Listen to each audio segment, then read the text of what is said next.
Kwanza kabisa nataka tukubaliane kwamba kila kiumbe kilichopo katika ulimwengu huu basi kipo katika mifumo miwili tofauti. Kwa kusema hivyo namaanisha kwamba popote kwenye kizuri kuna kibaya, na pia popote penye kibaya pana kizuri. Kwa mfano tukianzia na wadudu, utagundua kwamba kuna wadudu wabaya wenye madhara na pia kuna wadudu ambao hawana shida au madhara yoyote kwa mwanadamu. Tukipanda juu kidogo tunazungumzia wanyamapori. Hapa pia utagundua kwamba kuna wanyama hatari ambao hawana urafiki na mwanadamu yoyote. Ilhali katika wanyama hao pia kuna wale ambao hawana madhara na hupenda kufanya urafiki na mwanadamu. Vile vile pia sisi wanadamu tuko katika makundi hayo mawili. Kuna watu wenye mioyo misafi wanaopenda kusaidia wenzao, wakati kuna watu wengine wenye roho chafu na wivu wanaopenda kuharibu zaidi ya kutengeneza. Na hii ndio sababu kuna Mungu na pia kuna Shetani. Yote hii najaribu kuelezea kwa njia iliyo kamilifu ili hata wewe uelewe kwamba popote penye kizuri pana kibaya na popote penye kibaya pana kizuri. Yaani hata penye mwangaza jua kwamba kuna wakati unapofika panakuwa giza. Sasa leo nataka nikuelezee kila kitu ambacho unahitaji kujua kuhusiana na elimu ya majini. Kwanza kabisa nitakuelezea ni jinsi gani ambapo majini walijikuta katika dunia hii, na pia nitakuonyesha tofauti ya majini wazuri na wabaya. Na ukifanikiwa kwa nami hadi mwisho, pia nitakufunza kumuita jini mzuri ambaye atakusaidia katika maisha yako hapo nyumbani. Lakini kabla sijaanza, ningependa kukumbusha wewe ambao unatazama mafunzo yetu kwa mara ya kwanza kubonyeza kitufe kilichoandikwa subscribe kama njia mojawapo ya kujiunga na darasa hili ili upokee mafunzo kama haya kila wiki.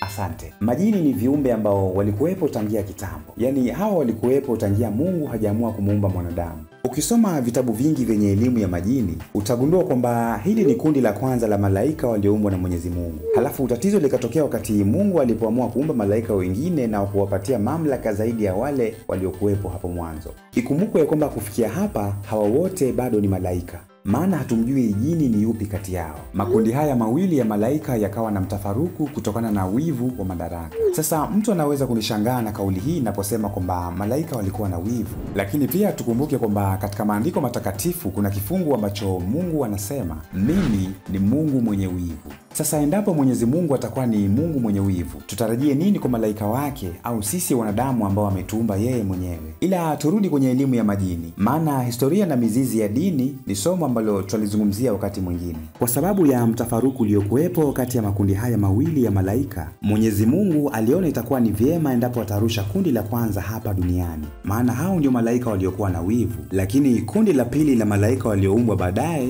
walibaki na Mungu peponi. Kumbuka hao malaika walioletwa duniani ndio wale malaika waliokuwa na kisasi, wivu na chuki. Na hata ukisoma Biblia sana utagundua kwamba hawa ni malaika ambao walithubutu kushindana nguvu na Mwenyezi Mungu. Wakristo wanawaita the fallen angels, lakini sisi Waislamu tunawajua kama majini. Sasa malaika hawa au majini hawa walikuwa ni wengi na sio mmoja. Kwa hiyo waliporushwa na kuja duniani walikuja wote kwa pamoja. Na licha ya kwamba malaika au majini hawa walimwasi Mwenyezi Mungu, lakini miongoni mwao kuna wachache ambao wanaamini ya kwamba endapo watafanya mambo mazuri basi huenda siku ya mwisho Mungu akawasamehe. Kufikia hapo hata wewe natumai umeanza kuelewa tofauti iliyopo kati ya majini wazuri na wabaya. Majini wazuri ni hawa ambao nimekuambia kwamba wanajaribu kadri ya uwezo wao kumfurahisha Mwenyezi Mungu, kwa sababu wanaamini huenda Mungu akawapunguzia hukumu siku ya mwisho. Lakini majini wabaya ni wale ambao bado wamejawa na wivu na kinyongo hadi sasa. Wanaamini kwamba makosa waliomfanyia Mwenyezi Mungu ni makubwa na hawawezi kabisa kusamehewa. Hawa watakudanganya au kukuelekeza kufanya chochote ambacho kitakuwa ni kinyume na Mwenyezi Mungu. Na hii ndio sababu hata hapa mtandaoni utasikia watu wakisema kwamba kuna majini wazuri na wabaya. Kitu cha muhimu ambacho watu wengi hapa mtandaoni hawakwambii ni kwamba majini hawana uhusiano, mawasiliano au connection ya aina yoyote na mwanadamu, japokuwa wana uwezo wa kukusaidia au kukudhuru. Sasa pengine unaweza kuniuliza watakudhuru au kukusaidia kwa njia gani wakati hawana connection yoyote au mawasiliano yoyote na mwanadamu?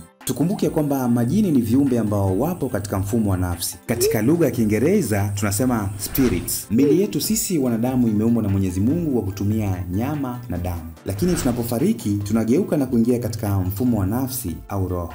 Mwanadamu yoyote anapofariki na kuingia katika mfumo wa spirit au roho, anakuwa na uwezo wa kugusa, kuwasiliana na majini au chochote kilichopo katika ulimwengu wa kiroho. Kwa hiyo unaposikia mtaalamu au mganga wako akikwambia kwamba amewasiliana na mizimu, basi jua kwamba huyu anawasiliana na nafsi za watu waliofariki na sio majini.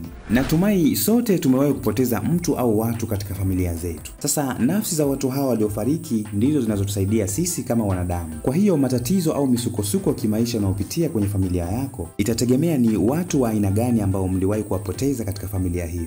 Tuchukulie mfano, pengine mimi kwenye familia yangu ningekuwa na babu yangu ambaye alifariki akiwa ni mchawi. Inamaanisha hata nitakapoenda kwa mtaalamu kutafuta usaidizi, basi mzimu ambao utatumika kunisaidia ni babu yangu ambaye alikuwa ni mchawi kabla hajafariki. Huyo atanisaidia kupitia mtaalamu ambaye nitakuwa niko naye siku hiyo, lakini msaada wake utatokana na majini wabaya. Sasa labda unajiuliza, hivi unawezaje kutofautisha jambo lilofanywa na majini wabaya na jambo lilofanywa na majini wazuri? Unapoenda kwa mganga kuroga mtu ili asifanikiwe, watakao kusaidia ni majini wabaya. Unapotaka mali na utajiri halafu uitishwe kafara ya mwanadamu, hao ni majini wabaya. Kwa kifupi ni kwamba majini wanaishi tu kama sisi wanadamu tunavyoishi. Ndio sababu kuna mtu anaweza kuambia fanya kazi kwa bidii ili ufanikiwe, lakini mwingine akakwambia tuibe ili tufanikiwe. Kwa hiyo msaada wowote ambao utapata kutokana na majini wazuri huja bila madhara wala majuto ya baadaye, lakini majini wabaya watakushawishi wewe kufanya jambo ambalo litakuwa na majuto ya uchungu mbeleni. Kufikia hapo, natumai sasa hivi unaelewa tofauti ya majini wazuri na wabaya, na endapo ungependa kuita jini mzuri wa kusaidia, basi tazama video hii hapa.